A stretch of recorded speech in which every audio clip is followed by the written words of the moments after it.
All right, to discuss matters further, we are now being joined by Jonathan Wachtel, who is the former Director of Communications and Senior Policy Advisor at the U.S. Mission to the United Nations.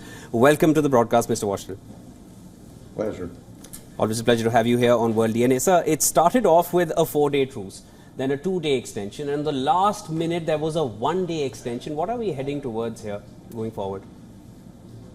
Well, the fact that it's extended as long as it has is kind of remarkable given the intensity of fighting that we had seen before. The basic fact, though, is that, there are only so many hostages to trade in with these Palestinian prisoners in exchanges. It's a finite, this is like an hourglass running out every time. So eventually a decision has to be taken, presumably by both sides and then the other parties involved, as to what they really want to do. And the Israelis have made it abundantly clear that after October 7th, it was gloves off and they really have to take out Hamas. And Hamas has made it abundantly clear that they are going to continue to try to strike at Israeli civilians and continue the carnage given the opportunity. They've been firing rockets, not as much, obviously, given what's happened. But, they're in a position also to continue with the fight. So, the big question here is if the Israelis desire, which is stated, to eliminate Hamas's ability to kill civilians and to kidnap people, then they're going to resume here. But the problem, as your reporter just outlined, it's an urban setting. Hamas is hiding within the civilian population, using them as shields, and in some cases even keeping them from actually leaving the danger in the fight and subjecting them to, the full assault of the Israeli military when they go after the Hamas fighters. So it's a terrible situation. But then again, how do the Israelis approach this? If they're being given directions that they can't take out Hamas to the full extent that they're trying to do, that means they have one arm tied behind their back, which makes the going all the more difficult for them and may prolong the conflict.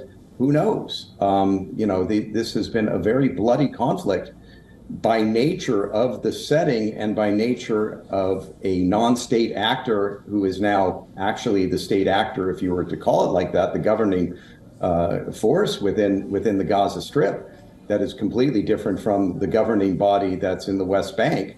And who is representing the Palestinian people in this fight? And Israel is at war with that entity, with that Hamas entity, not against the Palestinian people per se. So very complicated situation. Definitely. And Mr. Wachtel, on the backdrop of the extension of the truce that has been extended twice already, 105 hostages have been freed by Hamas, and there are still fewer Israeli women and children who are in Hamas's captivity, and even soldiers for that matter. Do you think there are going to be any new terms of release that we can expect in the future? This is for the Israeli men and soldiers, of course, once the women and children are exchanged. Yeah, we have the precedent of Gilad Shalit, which, there was a massively disproportionate exchange of people for people, one person actually for so many Palestinian prisoners who were released. And, from the Israeli perspective, some of those Palestinian prisoners who were released, including the Hamas leader within the Gaza Strip, who's orchestrated this attack on October 7th and is still managing things in the Gaza Strip.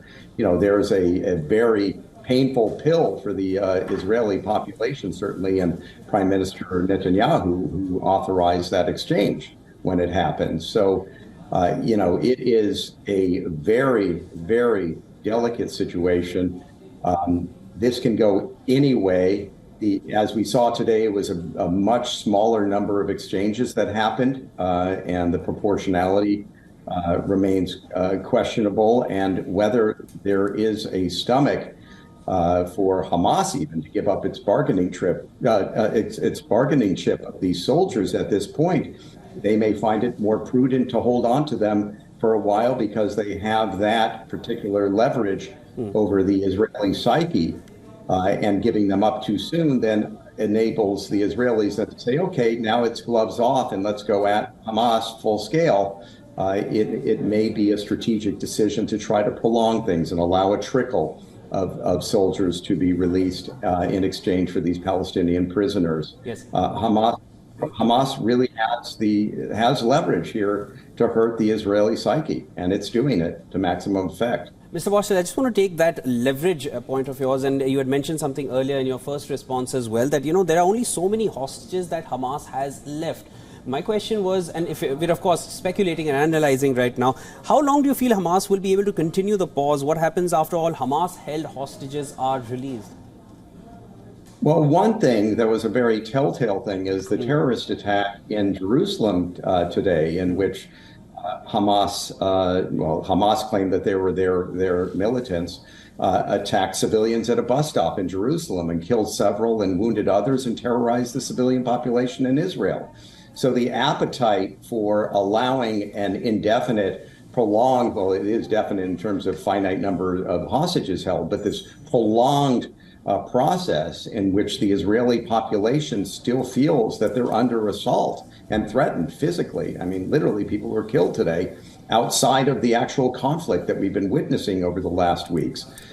So I could not possibly expect the Israeli public nor the government to tolerate that type of activity on top of everything else. That at one point they may decide, you know what, this exchange, and though we love our soldiers so much and we want them to come home, we're at a war here against an implacable enemy, and that needs to be the primary focus because they're killing Israelis outside of even this conflict itself, the Gaza, Lower Israel battle that we saw and the rocket exchange, but the battle which is concentrated on the Gaza Strip by the Israeli military to take them out of power.